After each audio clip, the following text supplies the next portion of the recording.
Bienvenidos a la temporada número 3 de Coder Lifestyle, el podcast donde discutimos y compartimos con nuestros invitados y amigos sus experiencias en el área de sistemas. Comencemos. Bienvenidos a Coder Lifestyle, el podcast donde compartimos y discutimos con nuestros invitados y amigos sus experiencias en el área de sistemas.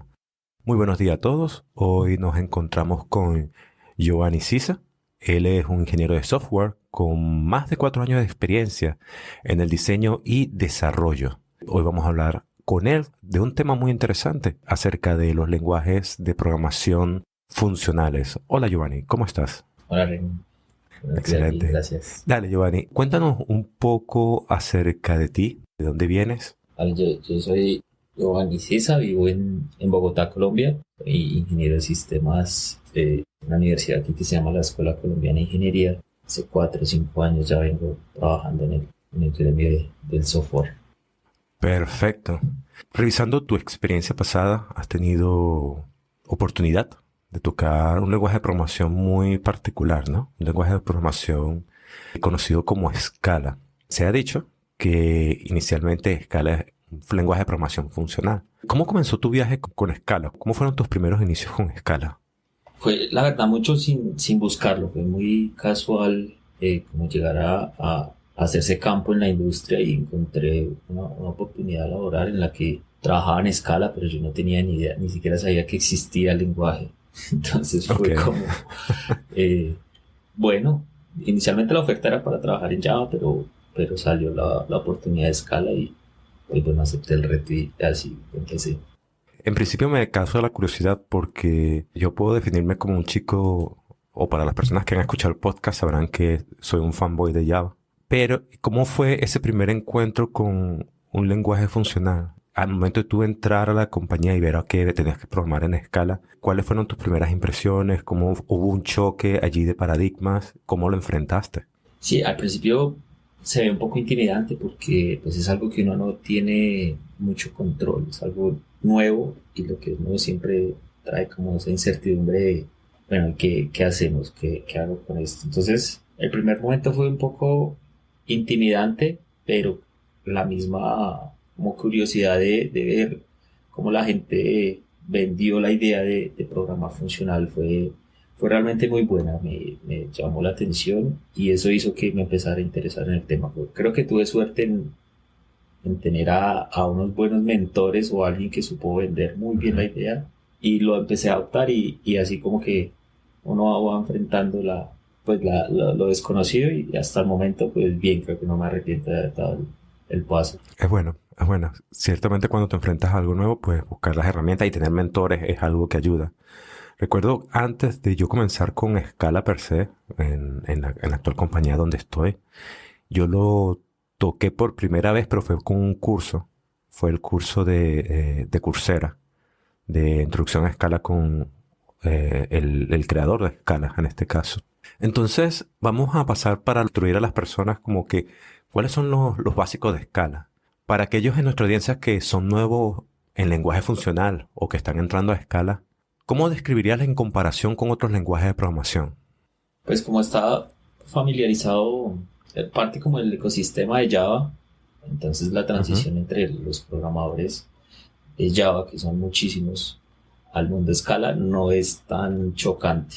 Entonces cierra como esa brecha de lo desconocido, pero como que hay algo ahí que yo medio sé, entonces lo puedo aplicar sin mucho problema. Entonces esa es una ventaja y ese es un plus que tiene Scala, que se ancló a un ecosistema muy grande y empezó a poner sus ideas ahí. Entonces como que empezó a llamar gente de Java y pues eso hace que sea un poco más fácil como la transición entre paradigmas. Claro, las sintaxis en este caso son muy similares y eso ayuda a que la transición o la familiaridad haga más fácil la adopción del lenguaje como tal. Usualmente para ese entonces, yo recuerdo Java es como paradigma orientado a objetos, que es como vienes, tú creas tu conjunto de clases y con eso tus jerarquías y detrás de eso hay patrones de diseño en los cuales te soportas y por medio de eso vas construyendo tu sistema o vas desarrollando tus sistemas.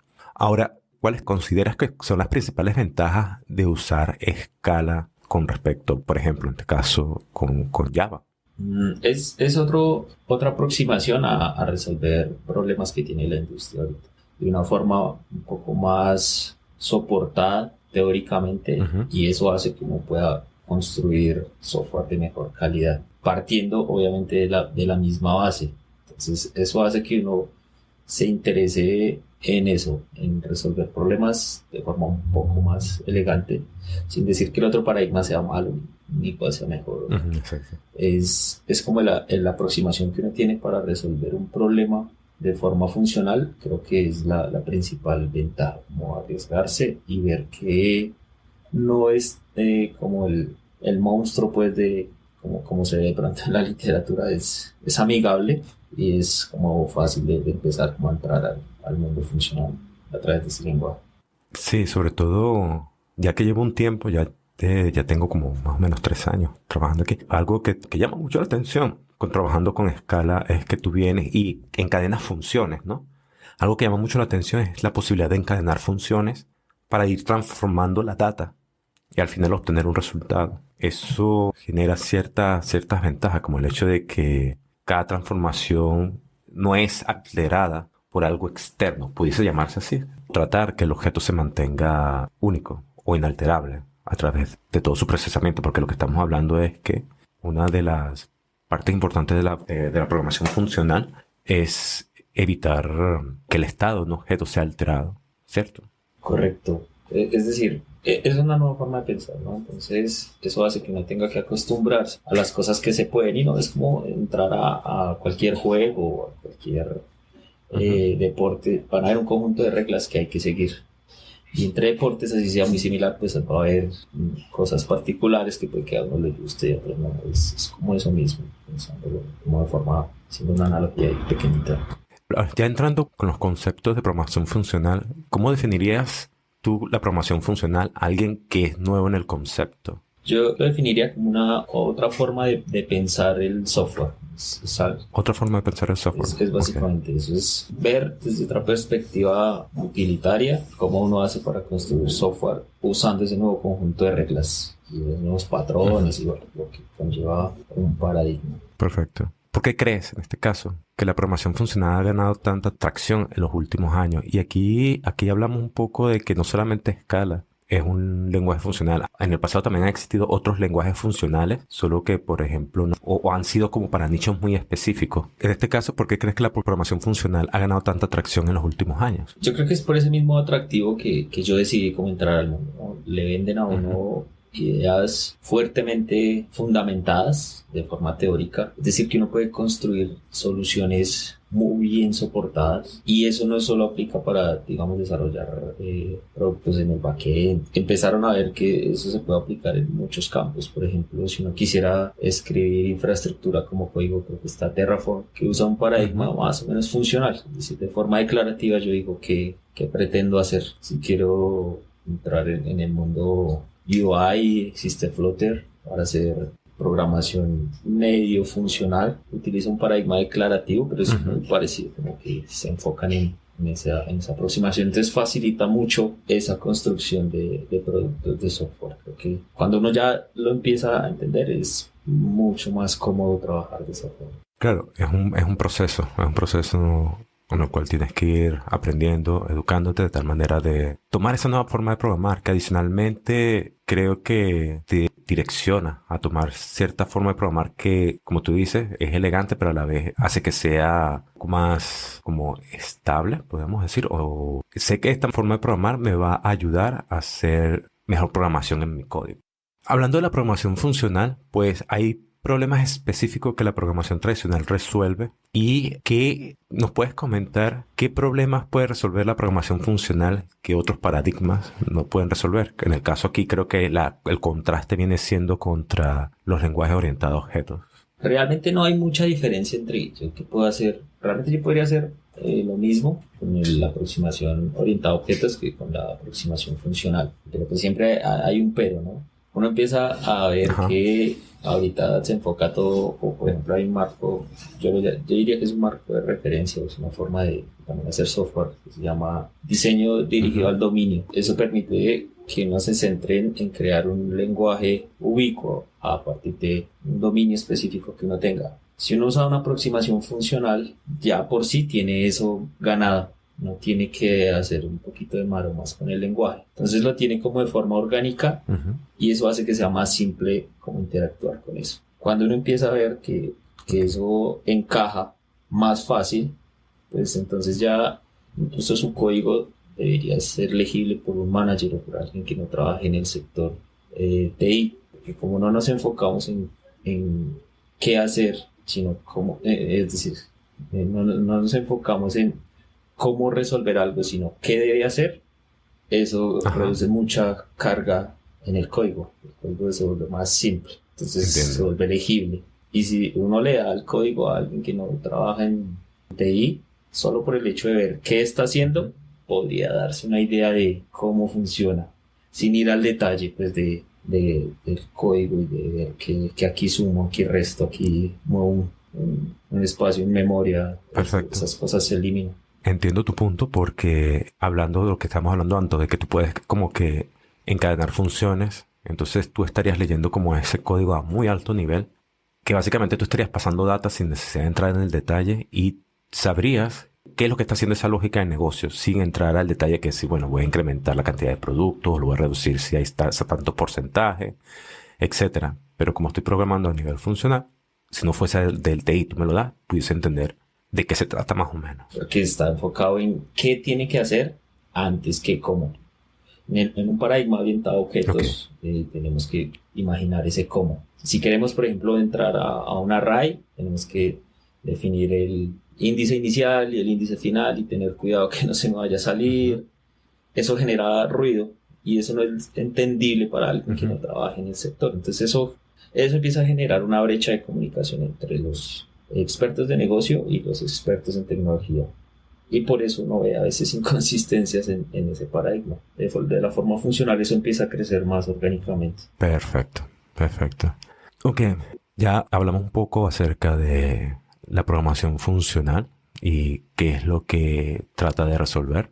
Ahora, específico con Scala y la programación funcional, basado en tu experiencia, ¿qué librerías existen o herramientas específicas en Scala que realicen la experiencia en programación funcional? Que yo al entrar por primera vez a este mundo, pues tenemos lo que es la librería básica, pero algo que tú digas, oye, quizás deberías utilizar esto porque esto, a pesar de que ya tiene un framework por debajo, pero esto te va a ayudar en el camino.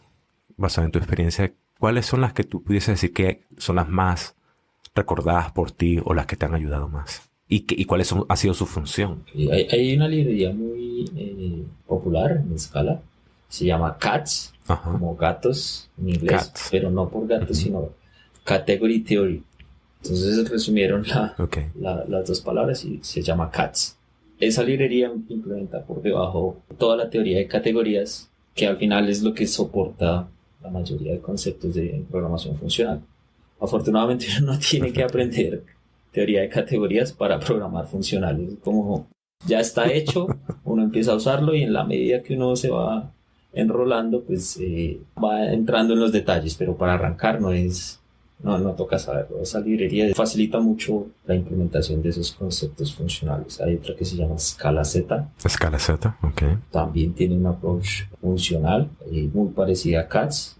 Esas dos diría que son las más como que las más populares, útiles cuando uno quiere programar en Scala desde la perspectiva funcional. Recuerdo que en algunos de los proyectos que estábamos usando, la librería CATS se estaba utilizando.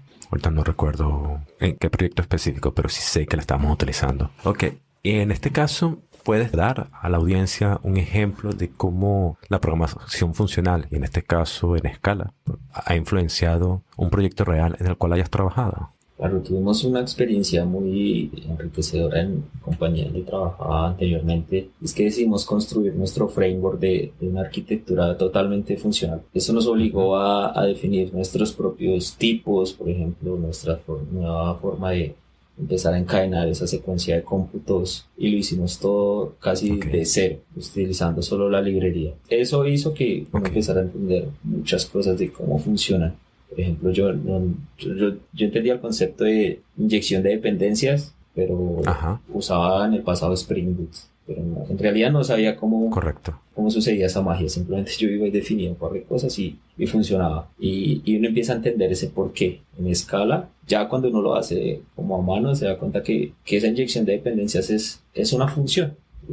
Yo tengo un parámetro de entrada, pero uno de salida, pero el de entrada lo puedo cambiar por lo que yo quiera, siempre que respete la regla que yo le defina. Y así uno empieza a entender como todos los conceptos más profundamente y puede empezar a tomar decisiones de por qué me conviene hacer una cosa, por qué no. Eso ha sido como lo más enriquecedor de ese proceso. Excelente, es un buen comentario que has dicho. Sobre todo porque es verdad que hoy en día están saliendo muchos frameworks y ciertamente parte del trabajo del framework es como que ocultar toda esa complejidad. Correcto. Para que tú te dediques a la lógica del negocio. Pero ciertamente al ocultar esa complejidad está el detalle de que, bueno, ¿qué estará pasando por debajo? ¿Qué estará sucediendo por debajo? Y algunas veces es lo que tú dices, esa magia que uno no sabe. Actualmente hago referencia a que estamos usando Databricks y ellos usualmente utilizan notebooks. Y cuando tú ves el código fuente, y lo interesante del notebook es que tú puedes colocar código Scala o código o SQL, inclusive Python allí, y puedes invocar otras notebooks. Pero lo interesante de esto, haciendo acotación a lo de magia, es cuando tú pasas ese notebook al código real, las celdas dicen Magic. Magic, como que bueno, esta es la magia que estamos usando. No, realmente no dice nada, es como que Magic y ahí tienes tu código allí. Entonces indicando allí que, bueno, sí, hay algo por debajo ahí que está haciendo todo el proceso, pero tú no lo sabes. Exacto, sí. Bien, sabemos que los lenguajes de programación, ya sea con un paradigma orientado a objetos, un paradigma funcional, tiene sus ventajas. Pero ahora vamos a hablar un poco de los desafíos y limitaciones que pueden tener estos paradigmas. Para ti, Giovanni, ¿qué desafío enfrentan los nuevos programadores al adaptarse al paradigma funcional en Scala? Yo creo que el mayor desafío es intentar desaprender lo que ya sabemos.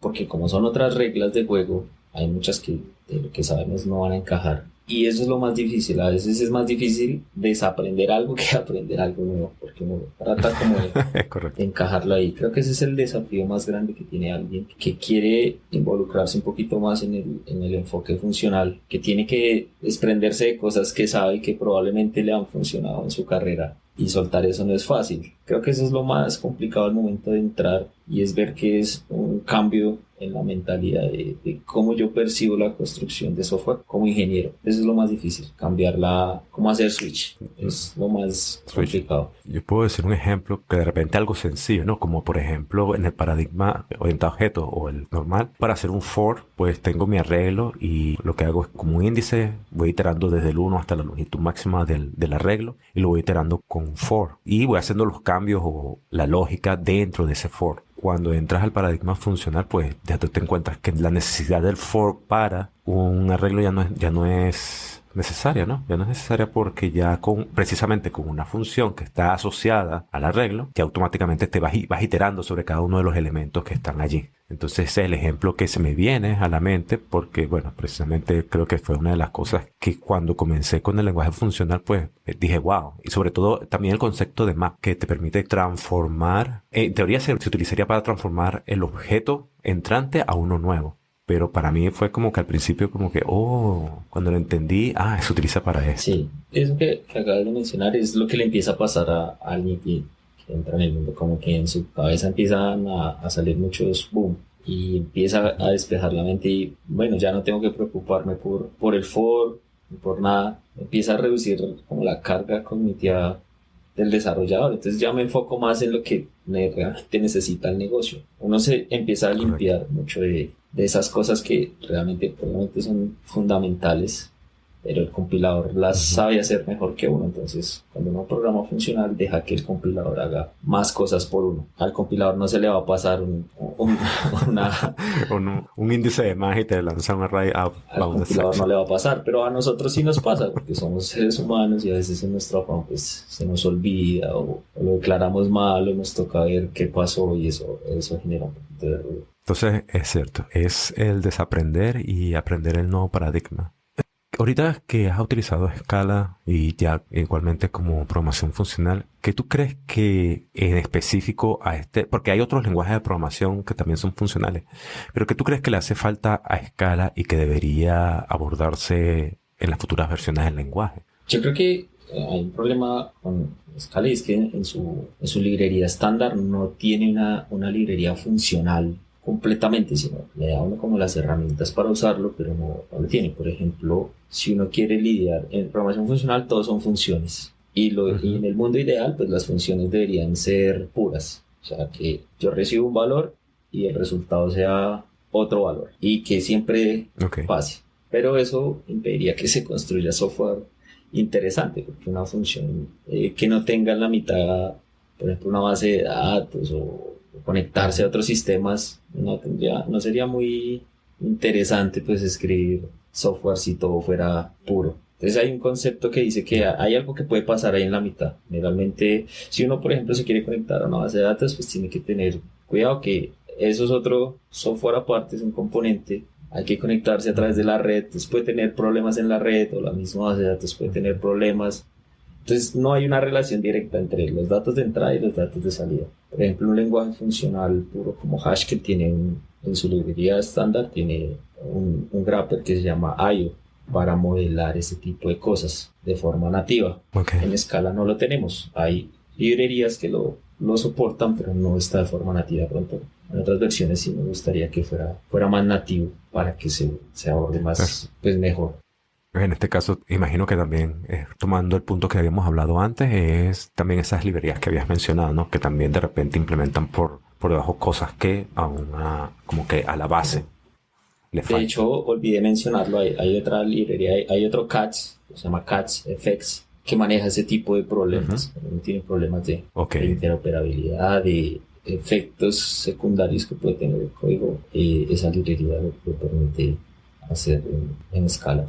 Mirando un poco aquí, que lo mencionaste, saliendo un poco del script, las pruebas, es decir, en el mundo, hablando siempre como que del mundo ideal, usualmente hasta el momento como hacemos pruebas, es como que, bueno, tengo mis clases, yo quiero probar cierto comportamiento, si ese comportamiento llama a algo externo, como una base de datos y todo lo demás, pues tenemos que moquearlo para obtener esa información, no para obtener esa información, para simular que vamos a obtener esa información.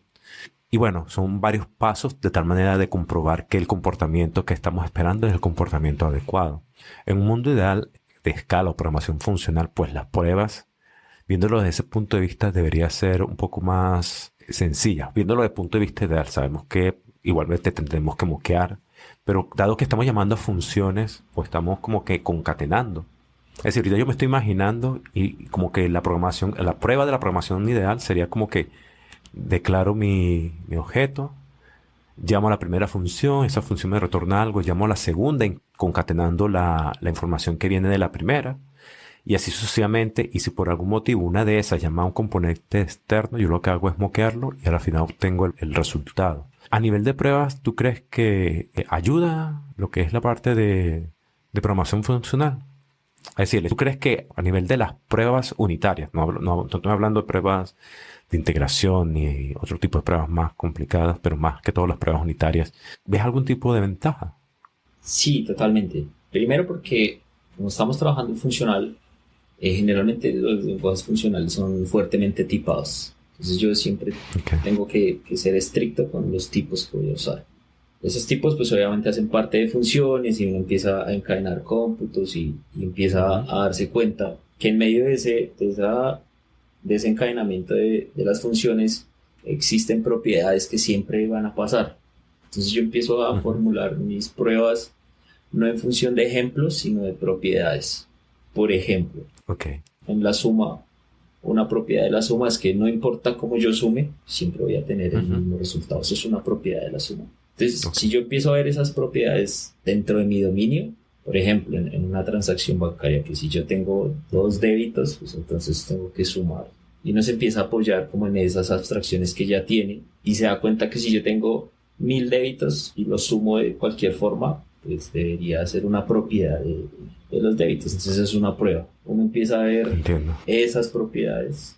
Ahí digamos que lo difícil acá es encontrar, bueno, qué propiedades están. Pero si el programa está más allá de bien escrito, si el dominio está bien definido, debería ser medianamente intuitivo, como, bueno, pero si yo sumo esta o a esta le sumo cero, pues me tiene que dar lo mismo. Entonces, si uno empieza a encontrar esas propiedades, puede formular sus hipótesis en forma de pruebas unitarias y eso es poderosísimo. Está interesante lo que has comentado porque estamos hablando un poco más de solamente sentarte y comenzar a programar, sino hay un paso previo, que es definir bien esas reglas. Y creo que al comenzar un proyecto de inicio, pues igualmente tú tienes que sentarte y pensar qué es lo que vas a hacer, pero definirlo a ese punto es una tarea o un ejercicio bastante interesante. Sí, totalmente. Eso incrementa la calidad del software que se va a entregar por ese mismo razonamiento. Es decir, como ya no nos tenemos que preocupar por los índices, Ujú. pues ahora nuestras preocupaciones van a ser, por ejemplo, buscar propiedades. Pero eso ya está pegado digamos, a algo real de negocio. Por ejemplo, podemos encontrar propiedades en su Correcto. cadena de valor o en su propuesta de valor. Y si eso se logra, pues entonces sí tiene sentido que el software acompañe la propuesta de valor de cualquier compañía. Por eso es bastante interesante y por eso a mí me gusta mucho el enfoque funcional. Excelente, excelente. Entonces, para ti, que has transitado este mundo de programación funcional, ¿qué recursos recomendaría para aquellos que quieran profundizar en Scala y en sí también la programación funcional? En el ecosistema de la librería de CATS está TypeLevel. Ellos son como los que mantienen la librería. Es una librería open source. Tienen muchos proyectos open source ahí y tienen muchos recursos para aprender con ejercicios en línea. Hay varias gente que soporta, que son los que mantienen la librería, que siempre postean cosas en Twitter o en Mastodon ahorita. En X, pues, creo que cambió el nombre. Next. No, Hay muchos recursos ahí, generalmente son gratuitos, entonces uno puede ver, tienen muchas conferencias ahí en la página de TypeLevel, uno encuentra mucha documentación. El curso que mencionaste como inicio de Coursera, como para entrar un poquito al ambiente Scala y ver como lo básico también es muy bueno. Y en general en GitHub hay muchas comunidades que ponen sus hallazgos y los discuten o presentan problemas que a veces son demasiado complejos, pero mucha gente colabora para resolverlos, entonces hay un buen soporte ahí bastante interesante y que uno queda como enganchado ahí. Sí, porque creo que eso es una parte fundamental de un lenguaje de programación en particular, la comunidad. Hoy en día, ¿no? Que tenga una comunidad activa, que puedas conseguir recursos online para poder ayudarte si tienes algún tipo de duda. Recuerdo que una vez tú me pasaste y me gustó bastante en GitHub. Tú tienes que registrarte con GitHub y básicamente es un curso online donde tú vas colocando los datos y te va evaluando allí. Es como un curso de escala pero es online y lo vas haciendo con la página y es súper, súper interesante. Que lo voy a colocar al final en la descripción del podcast. Mirando hacia el futuro, ¿cómo ves el futuro de la programación funcional? ¿Tú crees que se va a seguir expandiendo con respecto a escala? ¿Tú crees que va a agarrar más auge? Ahorita yo lo veo como que está como en esa parte cuando empieza a crecer una tecnología o una forma de un paradigma en este caso. Está un poco quieto, pero seguramente va a empezar como a tomar. Tal vez lo que ha influido como en esa desaceleración es que en la versión 3 de Scala, por ejemplo, ya se divorcian de la JVM. Entonces ya se salen de Java y ellos mismos ya tienen su propio compilador que se llama Dotty. Entonces eso ya empieza a generar una brecha un poquito, como que ya no es tan fácil pasarme. Pero igual, todo lo que yo tengo de la versión 2, pues me va a servir en la versión 3. No es que me toque aprender de cero, es simplemente como, de nuevo, desaprender a desapegarme de lo que puedo hacer en la máquina virtual de Java. Ya no tengo eso, pero pues a cambio voy a tener otras cosas que son también bastante interesantes, un poco más funcionales. ¿Esa versión 3 ya cuándo sale o ya salió? El primer release creo que salió el año pasado. Ok. Se demoró un poquito porque ellos tienen que garantizar que lo que yo haga en la versión 2 no funcione en la versión 3. Entonces eso fue lo que retrasó un poquito el release. Pero ya está en release. No conozco ahorita ningún proyecto que tenga en el core la versión 3 en un ambiente productivo, pero seguramente va a empezar a pasar, y cuando eso pase, entonces otra vez como que va a retomar el camino que tenía Scala en la versión 2. Sí, porque usualmente es como cuando de repente sacan un nuevo framework que...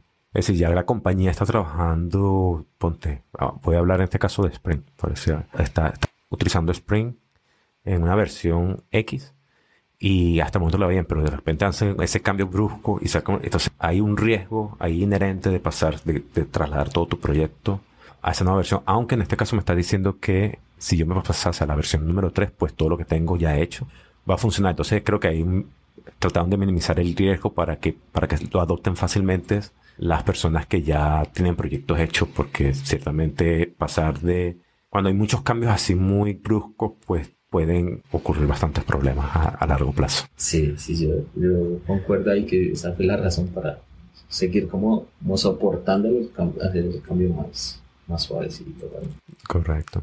Para concluir, me gustaría saber, para alguien que está considerándose sumergirse en Scala en programación funcional, ¿qué consejo le darías? Lo más importante es como darse la posibilidad de ver nuevas formas de hacer nuestro trabajo. Al principio, como te digo, puede ser demasiado abrumador desde el punto de vista que como hay mucha base teórica, matemática, pues eso como que le da un poquito de pereza, o como que uno empieza a ver que es demasiado complejo, entonces como que mejor no. Sí, rechazo a lo desconocido, por ejemplo. Eliminar eso, como que uno no necesita saberse toda la teoría de categorías, como lo mencioné ahorita, pero sí tiene herramientas ahí muy poderosas que están muy bien soportadas y documentadas. Ya si uno está muy interesado, pues ya puede ver como la forma formal, ¿no? La demostración, pues, de que eso funciona, y eso ya es pues una teoría bastante profunda y bastante compleja, pero pues habrá gente que le gusta saber cómo funciona todo, entonces van y miran la demostración de por qué un flat map siempre va a funcionar, pero pues eso ya es un gusto, ¿no? Correcto. Lo importante es que está ahí, que está bien soportado, que es confiable. Entonces cuando uno tiene algo en lo que confía, simplemente cuando lo empieza a usar puede hacer cosas muy interesantes. Es lo mismo con las matemáticas, ¿no? Uno confía que todas esas abstracciones ya funcionan, a uno no le interesa por qué la multiplicación no es distributiva, asociativa, bueno, todas las propiedades que pueda tener. A uno ya no le interesa eso, pero simplemente ya lo asume que eso es verdad. Okay. Aquí pasa lo mismo. Al principio el choque es duro, pero si uno lo piensa a largo plazo, puede empezar a sentirse muy cómodo con el software que uno escribe. Perfecto. Por último, ¿dónde los oyentes pueden seguirte o aprender más sobre tu trabajo? Yo usualmente tengo proyectos abiertos en Scala, ahí en mi GitHub, pues, Giovanni Sisa. Trato como de, si veo que algo funciona, lo mando allá y lo dejo ahí, o hay muchos repositorios de los que he jalado y he como mirado cómo funciona, y así mismo pues darse ideas de qué podría ser. En mi Twitter también siempre retuiteo cosas de Scala, de cosas acerca de lo que sale nuevo, alguna discusión. Yo no creo contenido, pero los podría redirigir a los que sí están muy enfocados en eso. Aunque por ahí tienes algo oculto. Tienes un curso en YouTube de Scala, de programación funcional. Correcto. En el sitio web de la compañía de trabajo, sí está. También le pueden dar un vistazo, mirar si les interesa. Igual las puertas del GitHub están abiertas por si tienen dudas o si quieren explorar algo más, o darles como el input, que creo que es lo que lo engancha a uno. Si uno tiene un buen mentor, que fue mi caso, uno se engancha y empieza a andar. Correcto. A andar ya por uno mismo y a buscar sus propios recursos. Creo que es más eso. Excelente. Bueno, Giovanni, muchas gracias por tu participación en el podcast, dando este abrebocas acerca de lo que es la programación funcional y sobre todo aplicada al lenguaje de programación Scala. Muchas gracias. Dale, no, igual a ti, Edwin, claro, la invitación, muchas gracias.